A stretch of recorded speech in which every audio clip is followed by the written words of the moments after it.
They shuffled across the tiled courtyard, blinking owlishly into a square where a crowd of merchants and curious townspeople had already gathered. The manacles were unlocked. To their consternation, they were then ordered to remove their clothes. They protested at this, clasping their bodies defensively but only drawing the wrath of the guards, who moved in with whips and fists. After a brief commotion in which several captives received a painful reminder of who was running the proceedings, they were forced to obey. Shame-faced, they began to strip. Within a few minutes they were standing naked in a line. The morning was extremely hot, and their sweating, milk-white bodies gleamed in the sun like polished ivory, much to the crowd's mirth. Brannon burned with shame. They didn't allow him to keep even the barest shred of clothing, and they made him stand with his hands by his sides so that he couldn't cover his dignity. He was aware of the scrutiny of 1,000 foreign strangers over his body, and his face reddened at the humiliation of it. But the real humiliation was yet to come. The captives were made to run around in a circle a number of times, to hop, skip, and roll so that their physical fitness could be judged. They were harried like cattle onto rickety wooden podiums, and a mob of men in flowing robes came forward. Brannon guessed these to be the buyers. They were a boisterous lot. With rough, greedy hands they assessed the goods on offer, poking their fingers into ears and under tongues, and counting teeth. Brannon's blood rose as 4 chattering Arabs groped his flanks and thighs. He swore and tried to bite one of them, and he received a clatter from a guard in retort. In the corner of his eye, he was sickened to see the children being subjected to every kind of lurid examination, boys and girls as young as 9.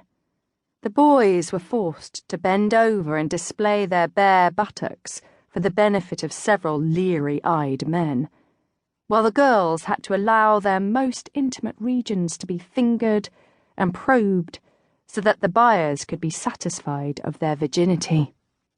His stomach turned as he imagined what lay in store for the youngsters, condemned to see out their childhoods as playthings for these lecherous brutes.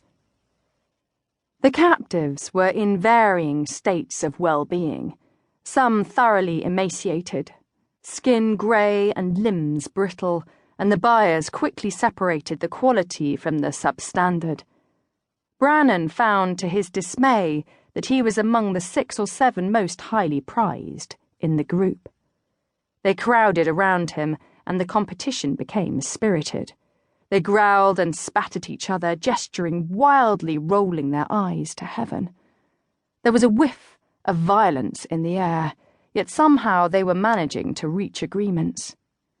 As deals were struck, hands were clasped, and captives led away. Brannon was herded in with a large group of males and a smaller number of young women, a variety of nationalities and skin colours. A plump, sweaty-faced man in a gold turban and an embroidered robe emerged as their buyer.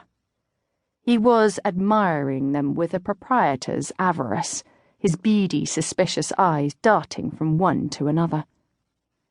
Once the slaves were secured, he began to speak, first in a language Brannon couldn't understand, then in English.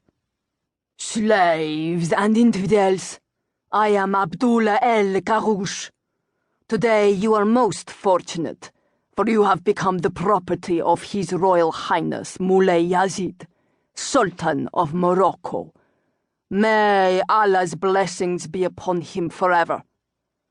Now and for many years to come you will atone for your wicked lives, serving His Excellency in the great imperial capital of Fez. Allahu Akbar!" The title of Moulay before his name, El-Garouche later explained, reverently signified that Yazid was a direct descendant of the Prophet Muhammad. Brannon was not impressed, however. These people were madmen. He had to get away, and soon.